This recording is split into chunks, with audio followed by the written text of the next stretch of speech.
कंचन सेवा संस्थान में रोग सभी मिट जाए। कंचन सेवा संस्थान में रोग सभी मिट जाए। तन मन दोनों स्वस्थ रहता जन्म सफल हो जाए। कंचन सेवा संस्थान में रोग सभी मिट जाए।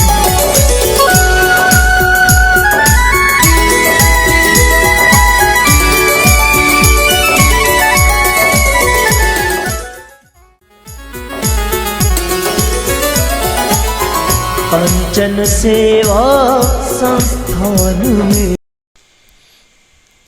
जल का प्रयोग एक बहुत बड़ा प्रयोग है। शरीर के अंदर 70% जल, बहुत बड़ी बात है। और पृथ्वी के अंदर भी 70% जल, यानी कि वायुमंडल की बात करें, बाहरी आवरण की बात करें, उसमें भी उतना ही जल है जितना इतना, यानी कि शरीर समुद्र है। समुद्र का भी खारा है, हमारा भी जल खारा है, यानी रक्त में जो बह रहा है वो खारा ही है। यानी समुद्र के बराबर का ही रक्त हमारे अंदर है। जितना खारापन उसमें है उतना ही खारापन हमारे अंदर है। कैसे जीवन चलेगा?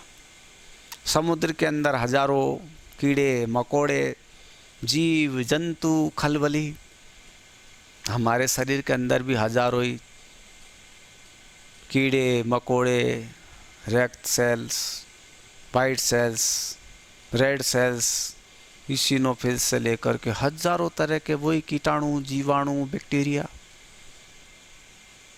जल चिकित्सा, जल के प्रयोग। तो हम लोग देखते हैं जल का जलवा, एक आर्टिकल लिखा था मैंने एक पुस्तक में, मेरी पुस्तक है सत्य के प्रयोग, उसमें जल का जलवा लिखा था। क्योंकि बाहर जितना जल है उतना ही अंदर है, जैसा जल बाहर है ऐसा ही अंदर है। इसलिए हम भी विराट रूप के लोग हैं, यानी हम लोगों का शरीर भी विराट रूप है। भगवान श्री कृष्ण ने जैसे विराट रूप दिखाया, ऐसे ही हमारी शरीर की भी विराट रूपता है। इस जल के प्रयोग को भी समझे हम लोग। दिन भर में लोग 3 लीटर पानी की बात करते हैं कि दिन भर में 3 लीटर पानी पीना चाहिए। यानी 30% बैलेंस को करने के लिए, 70% को बैलेंस करने के लिए तीसरा हिस्सा जल का होता है। 3 लीटर पानी की बात करते हैं। जल चिकित्सा के प्रयोग और जल चिकित्सा, यानी जल चिकित्सा ही क्यों, जल के अच्छे प्रयोग क्यों नहीं कर लेते? जल के प्रयोग करेंगे तो जल चिकित्सा हो जाएगी। जल चिकित्सा हो जाएगी तो जल से जो बीमारियां पैदा होने वाली हैं वो सब ठीक हो जाएगी, क्योंकि 70% है जल। इसको कैसे समझ लें हम लोग? तो जल का जलवा एक आर्टिकल हमने लिखा कि जल गर्म भी होता है, जल ठंडा भी होता है, जल कड़क भी होता है। जैसे समुद्र का पानी आप थोड़े दिन रख दीजिए, जम जाएगा, यानी पानी तो उठ जाएगा, उसमें जो खारापन रहेगा, नमक रहेगा, वो जम जाएगा। जब बॉडी के अंदर नमक जमने लगता है तो जहाँ छन्ने की चालनियाँ लगी हुई होती हैं वहाँ पर पत्थर के रूप में जम जाता है, उसको पथरी भी कहते हैं। ये जल की बीमारी है। स्किन में रोग होने लगते हैं, नीचे वेरिकोज वेन होने लगती है, यानी रक्त नीचे जमने लगता है, कालापन हो जाता है, डॉट पड़ जाते हैं, रक्त की बीमारी, यानी जल के ही दिक्कतें हैं। यूरिन का पार्ट जैसे जैसे वीक होने लगता है, यूरिन कम आने लगता है, यूरिन बहुत ज़्यादा आने लगता है, ये भी जल की ही बीमारी है। हार्ट की गति को जो हम बैलेंस करते हैं, यानी प्रेशर को जो बैलेंस करते हैं, जब जल कम होने लग जाता है, रक्त गाढ़ा होने लग जाता है, रक्त बहुत ज़्यादा पतला होता है तो भी उसकी अलग बीमारी होती है। ये सब जल की ही बीमारियां हैं। पसीना अगर सही ढंग से नहीं आ रहा है, पसीना ही शरीर को खाने लग जाता है, तो त्वचा के अंदर कई तरह के रोग होने लगते हैं, कुष्ठ रोग से लेकर के स्किन डिजीज तक, खाज खुजली, केल मुहासे फोड़े, ये सब जल के प्रयोग हैं, जल के नुकसानदेह हैं। जल ही हमारे शरीर में रक्त के माध्यम से एक एक कोशिकाओं को सींचता है, सचोता है। इसलिए गर्मी में हमको पसीना अलग आता है, सर्दियों में पसीना बंद हो जाता है। इसलिए जल के प्रयोग बहुत अद्भुत प्रयोग हैं। इसलिए जल के दो तरह के प्रयोग हैं, एक आंतरिक प्रयोग, एक बाहरी प्रयोग। ये दिखता है। आंतरिक प्रयोग पीने के लिए, बाहरी प्रयोग नहाने के लिए, स्नान करने के लिए। स्नान भी केवल जल डाल करके ही नहीं, पहुँच करके भी स्नान के प्रयोग किया जाता है। गीला कपड़ा करके शरीर को पहुँच लिया। जब आपको पता है बहुत बुखार आता है, शरीर ताप से जलने लगता है, गर्मी ज़्यादा हो जाती तो जल के प्रयोग करते हैं, बर्फ़ के प्रयोग करते हैं, अति शीतल जल के प्रयोग करते हैं। ठंडी हवाओं को करने के लिए भी जल के प्रयोग किए जाते हैं। जैसे आपने कूलर का प्रयोग देखा होगा, कूलर में पानी के माध्यम से हवा का प्रवाहित होता है, वो कूलर के माध्यम से होता है। तो ऐसा ही जल का प्रयोग, यानी आप कितना जल ले रहे हैं और कितना जल निकल रहा है, उसका बैलेंस। जब जल की कमी हो जाती है और आदमी मुंह से पानी नहीं पी पाता तो अस्पताल में देखते होंगे आप बोतल लगा देते हैं। यानी बहुत सी जगह नल का भी जल का अलग प्रयोग है, कुएं का अलग जल है, समुद्र का अलग जल है, नदी का अलग जल है, बरसात का अलग जल है। डिस्टिल वाटर से लेकर के स्टरलाइज वाटर तक, आरओ के पानी से लेकर के सामान्य पानी तक, झील के पानी से लेकर के बावड़ी और पोखर के पानी तक, हैंडपंप के पानी से लेकर के गंगा जी के, यमुना जी के और नर्मदा जी के पानी तक में डिफरेंस होता है। ये जल के प्रयोग हैं। कई बार कहते हैं मुझे जल सूट नहीं करता, वहाँ का पानी सूट नहीं करता। ये पानी हमारी बॉडी के अंदर एक अलग तरह की क्रिया प्रतिक्रिया करता है। कहीं का पानी इतना भारी होता है, कहीं का पानी इतना सुपाच्य होता है। कई जगह एक रोटी खाते हैं पच जाती है, किसी जगह 10 रोटी खाते हैं पच जाती है, किसी जगह रोटी नहीं खाते तो भूख नहीं लगती जब भी। ये सब जल के प्रयोग की बात है। इसलिए कई बार हम लोग देखते हैं जल के जलवे से बीमार हो जाता है आदमी। बरसात में कई बार ऐसा पानी मिल जाता है आदमी को, नहाते नहाते ठंड लग जाती है। बहुत से लोग गर्म पानी से नहाते नहाते भी बीमार हो जाते हैं। कोई एकदम ठंडे पानी से नहा करके भी स्वस्थ रह जा सकता है। ये सब जल की चिकित्सा है। प्राकृतिक चिकित्सा में जल के उपकरण खूब बनाए गए हैं। भाप स्नान से लेकर कट स्नान, रीढ़ स्नान, spine bath, full tub bath, हाथ एवं पाद स्नान, हेड एवं फुट, आँखों के लिए, दिमाग के लिए, सिर के लिए, कई तरह की और भी कई तरह के स्नान, मेहन स्नान से लेकर के सब तरह के स्नान। एनीमा भी जल का एक पात्र होता है जो भी जल चिकित्सा को बढ़ाता है। इसलिए प्राकृतिक चिकित्सा में इन सब चीज़ों का, हमारी नेचुरल चीज़ों का, आदमी नहाता है, सरोवर में नहा करके आता है, वो भी एक जल चिकित्सा का पार्ट है। पसीना भी एक जल चिकित्सा का पार्ट है। गर्मी में आदमी बैठता है और पसीने से नहा लेता है, वो भी एक चिकित्सा का पार्ट है। सोना बाथ में भी यही होता है हमारे। ये भी सब जल चिकित्सा के अलग अलग बैलेंस है। तो हमको क्या करना है, जल के विविध प्रयोगों को एक वैज्ञानिक तरीके के साथ प्रयोग करना है।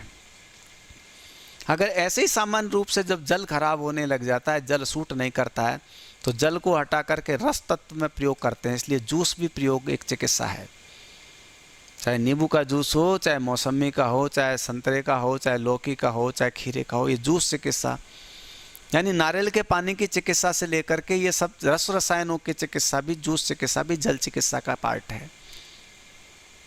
इसलिए हम लोग जल की चिकित्सा का बहुत व्यंग्यात्मक प्रयोग करते हैं, लेकिन जानते नहीं हैं। कई बार जैसे ड्रिप लगाते हैं कि ड्रिप लगाया, अंग्रेजी ट्रीटमेंट। अंग्रेजी ट्रीटमेंट नहीं है, ये भी जल चिकित्सा को एक बढ़ाने का ट्रीटमेंट है। दवाओं को अंदर तक पहुंचाने का एक ट्रीटमेंट है, ये भी जल चिकित्सा है। इसलिए तो स्नान भी एक चिकित्सा ही है। चाहे पेट का स्नान कराओ, चाहे पैर का कराओ, चाहे कान का कराओ, चाहे सिर का कराओ, ये भी अलग अलग पार्ट है जल चिकित्सा के। इसलिए उसको चिकित्सात्मक रूप में समझें, या हमारे शरीर को जहाँ जिस चीज़ की चाहिए उस चीज़ की, व्यवस्थात्मक चीज़ की अगर यूज कर रहे हैं, ये जल चिकित्सा कहलाती है। प्राकृतिक चिकित्सा में एक स्नान आता है जैसे तरेरा स्नान, पता नहीं क्या स्नान है। फुल टब बाथ में लिटा करके भी स्नान देते हैं, पता नहीं, हमने देखा ही नहीं, कभी सुना ही नहीं। इसलिए कई बार एक प्राकृतिक चिकित्सालय में एक बार राउंड कर लें और इन सब चीज़ों को, जल की चिकित्साओं को भी समझें। आप ऐसे नहाते हैं और एक फुहार के साथ में नहाते हैं, बहुत फर्क आ जाएगा। एक मोटी धार और एक फुहार की तरफ आती है, बहुत परिवर्तन है। ये सब जल चिकित्साओं के प्रयोग है। तो शरीर के अंदर जल के प्रयोग के लिए एक बैलेंसिंग प्रयोग करें, यानी जल पीना है तो कब पीना है, कैसे पीना, उसको थोड़ा सा समझ लें। सवेरे उठ करके इतना ही जल पिए जितनी आपको आवश्यकता है। प्यास नहीं है तो प्यास बढ़ाने की प्रयोग करें, अनावश्यक पीने से प्यास नहीं बढ़ेगी। खाते समय ऐसे सुपाच्य रसों का प्रयोग करें जहां आपको रस ही चाहिए, पानी नहीं चाहिए। पानी की जगह पानी, जूस की जगह जूस, फ्रूट्स की जगह फ्रूट्स। जैसे आपको पानी बहुत जब सूट नहीं करता है तो आप ऐसी पानी वाली चीज़ों का यूज़ करें जिसमें रस है और पानी है, लेकिन डायरेक्ट पानी नहीं है। इसलिए तो प्राकृतिक चिकित्सालय में नींबू पानी दे देते हैं, छाछ का प्रयोग करा देते हैं, या अलग अलग तरह के मेथी का ही पानी दे देते हैं, ज्वारे का रस दे देते हैं। ये भी पानी की चिकित्साओं को बैलेंस करने की बहुत बढ़िया चिकित्सा है। और कुछ भी नहीं देते हैं तो कट स्नान में बिठा देते हैं, रीढ़ स्नान में बिठा देते हैं, फुल टब बाथ में बिठा देते हैं, या ऊपर से स्नान करा देते हैं, कोई भी तरह का तरेरा स्नान है, सावर बाथ है। ये भी जल चिकित्सा के बहुत बड़े चिकित्सात्मक प्रयोग हैं जो बैलेंस करते हैं। इसलिए कमंडल की चिकित्सा भी बड़ी विलक्षण चिकित्सा है। जो पानी रखा हुआ रहता है कमंडल में, उस तांबे के पात्र में पानी, या उस चांदी के पात्र में, या उस अंदर सोने के पात्र में पानी से कई तरह की शक्तियाँ पैदा होती हैं। और वो पात्र जब सूरज की आराधना के साथ में पैदा होता है तो उसकी शक्तियों का वर्णन नहीं होता, वो जीवनीय शक्ति को बढ़ा देते हैं। उसी के माध्यम से तो हमने कलर थेरेपी शुरू की, पेड़ पौधों के रस से साथ में लेकर के कलर बदल करके यूज करने की प्रक्रिया। इसलिए प्राकृतिक चिकित्सा में ये बड़ी चिकित्सा है जल की चिकित्सा।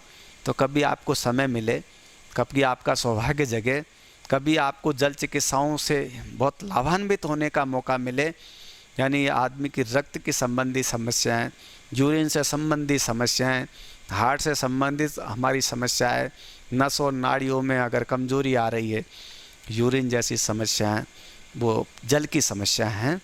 तो 70% जल हमारे शरीर के अंदर होता है, उनको बैलेंस करने की चिकित्सा अगर करनी है तो जल की चिकित्सा करनी है। इसलिए जल की चिकित्सा को भी आप प्रयोग में लेवें, बहुत अच्छा रहेगा। कितना हुआ? जयपुर मानव सेवा को समर्पित एक ऐसी संस्था है जो वर्ष 2005 में स्थापना के साथ ही निस्वार्थ भाव से इन सेवा क्षेत्रों में महत्वपूर्ण योगदान दे रही है। वर्तमान युग में बढ़ रही बीमारियों का प्राकृतिक चिकित्सा पद्धति से इलाज करना, वो भी बिना चीरफाड़, ऑपरेशन या एलोपैथी दवाइयों के साइड इफेक्ट्स के।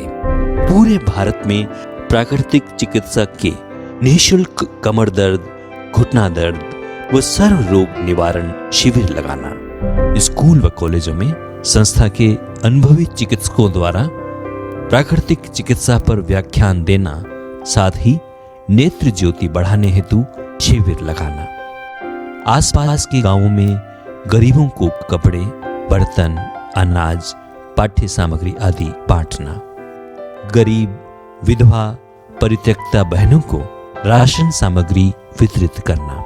हमारा आह्वान है, भारत की इस प्राचीन व वैज्ञानिक चिकित्सा पद्धति प्राकृतिक चिकित्सा को आप भी जन जन तक पहुंचाएं।